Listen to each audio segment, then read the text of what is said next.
There comes a morning when the air itself feels different. You wake up, the house is still, and suddenly you realize life's music has shifted. No clatter of dishes, no chorus of voices rising above the TV, only the soft shuffle of your own feet and the bending of tired knees. Silence greets you. At first, it feels like a weight. But if you listen closely, that silence carries both rest and possibility. And here's the marvel of it. What once pressed down on you begins to open up. When you stop treating solitude as a void and start shaping it with purpose, the quiet turns into a canvas. Living alone can become a sacred season, not of loss, but of discovery. A chapter richer than you ever thought possible. So let me take you into 10 truths, practices of the heart, that those who thrive in their solitude have learned. Not shallow slogans, not tricks for the restless mind, but deep rhythms that keep you steady, remind you of your worth, and even keep your kitchen from becoming just a midnight pit stop. Let's begin with rhythm. Drifting through days with no plan may sound like freedom, but it quietly steals your strength. Time blurs. Choices weigh heavy. Even simple questions like, should I go outside, start to feel overwhelming. That's why rhythm matters. Not frantic busyness, but a steady pulse that gives each day shape. Monday might be for chores, Thursday a new adventure, Sunday a day to rest, whether in prayer, in reflection, or in a long phone call with someone who matters to you. I once heard about a man who lost his wife. His days melted into one another, like water slipping through his hands. But with his family's urging, he built what he called a living calendar. Monday was reset day, laundry bills tidying. Tuesday meant a call and a board game with his granddaughter. Wednesday, he volunteered at a shelter. Nothing spectacular, nothing staged. But suddenly, time had form again. And with that form came hope. You don't need a schedule bursting with appointments. You just need a rhythm that whispers, you still have purpose. You're still steering the ship. That's what turns drifting into direction. Then there's the deeper ache, the kind that isn't solved by keeping busy. Loneliness. It's not always the absence of people. Sometimes it's the weariness of always reaching out, always waiting for a reply that never comes. That silence can weigh heavy on the soul. But those who thrive don't wait for connection to happen by chance. They weave in one simple, automatic touchpoint every week. A call that's always made. A knock on the door that always comes. A weekly video chat that never fails. It doesn't have to be grand. It just has to be steady, like rails that keep a train moving. One woman I heard about treasures her Tuesday night anchor. Every week she and her friends gather on FaceTime. Sometimes they laugh about nothing. Sometimes they remember old times. But that 1 hour ties her heart back to the world outside her walls. That's the secret, connection that feels natural, not forced. Not another chore to check off, but a lifeline that says you belong. You're still needed. That's how loneliness gives way to belonging. Now think about your home. Too often, comfort is defined as a soft chair, a warm lamp, a cozy bed. Comfort is good, but if you're not careful, it becomes a trap. A home should cradle you. Yes, but it should also stir you. It ought to invite you into movement, to keep your body strong, your mind alert, and your spirit alive. I recall the story of a retired engineer in his 70s. He'd sink into the same recliner every afternoon. The TV droned on. The hours slipped away. One day, he made a shift. He rearranged his house. His reading chair moved to the window. A music corner took shape. A resistance band lay waiting by the door. The clutter cleared.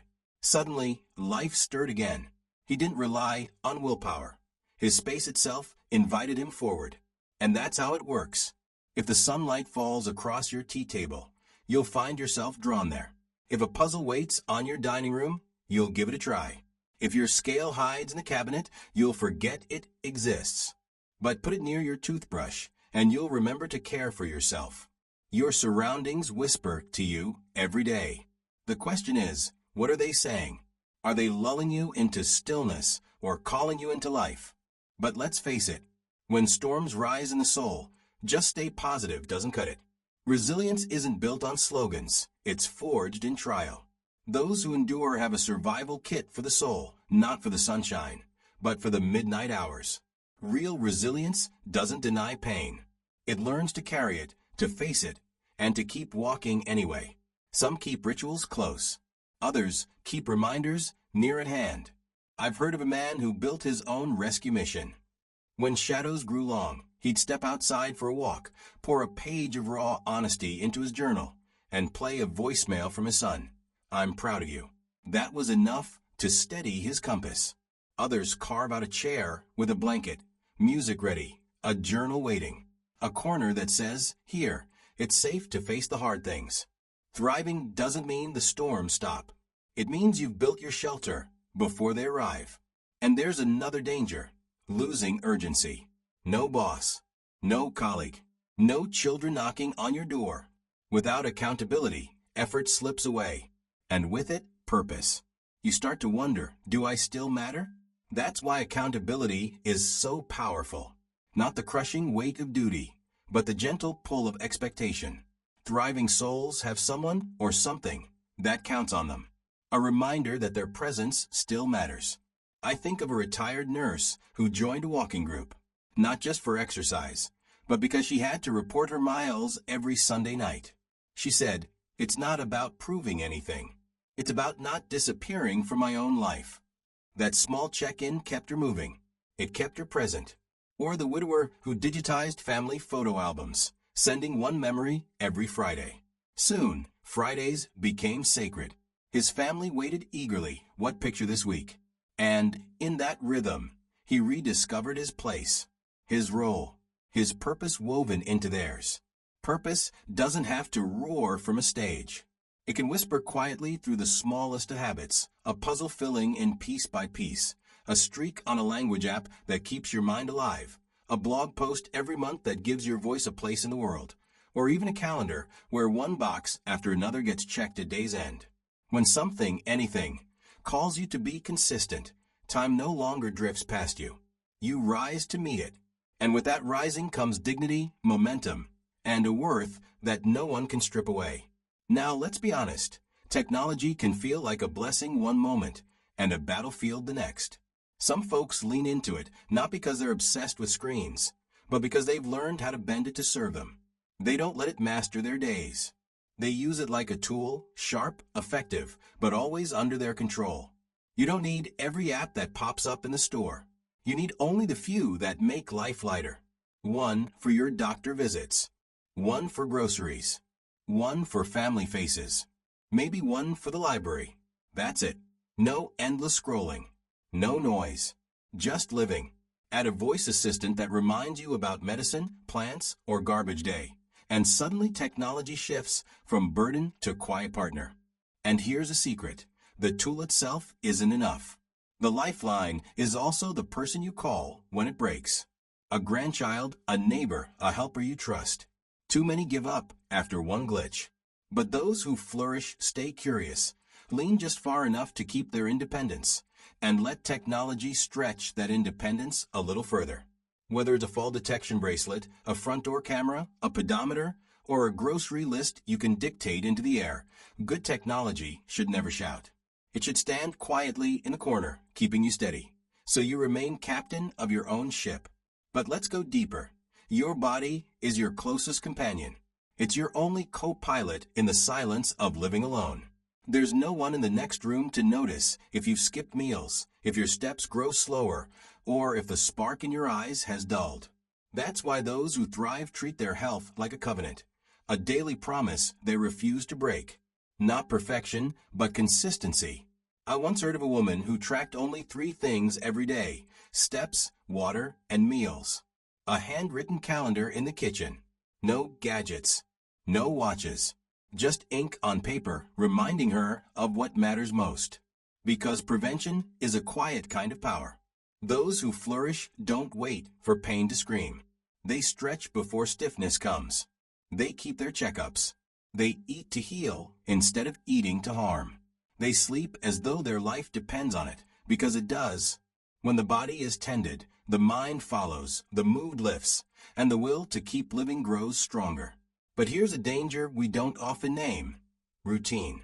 The same actions, the same walls, the same patterns, until life feels like a record stuck on replay. That's why the wise sprinkle curiosity into their days.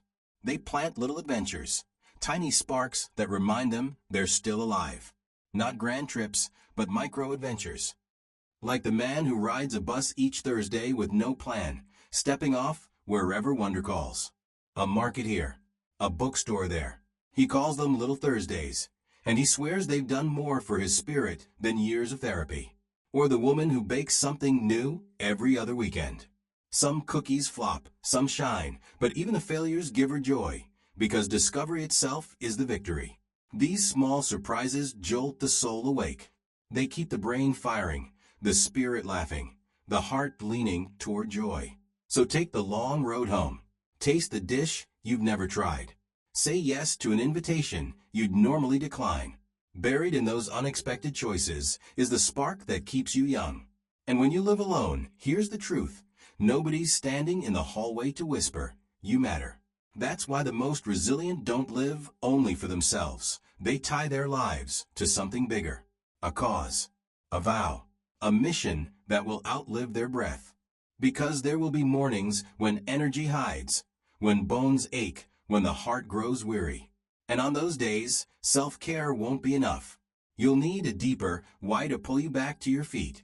For some, that why is storytelling, passing down the family roots so the next generation knows who they are.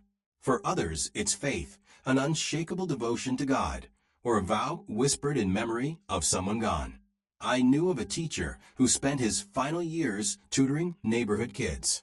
It wasn't about chalkboards and equations. It was about presence. His life told those children, "You're not forgotten."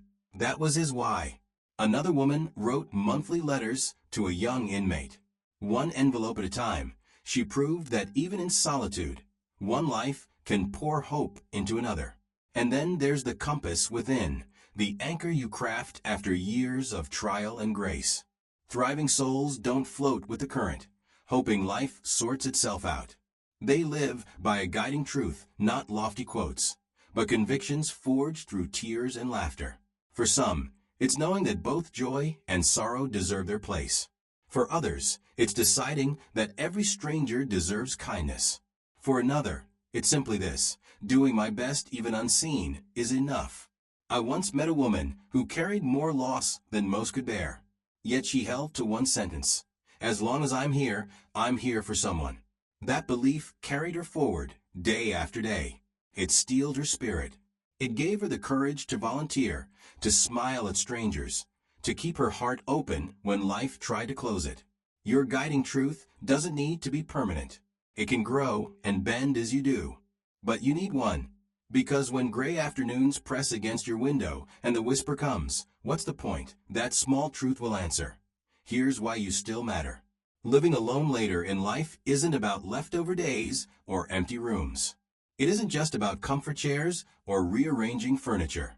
This season is not an afterthought. It is yours. And those who shine in it aren't wealthier, stronger, or luckier. They're simply faithful. They choose, again and again, to stay curious, to reach outward, to keep showing up for their own lives even when nobody else is watching. So wherever you are, at the start of this chapter or deep within its pages, remember this: you are not finished, not even close.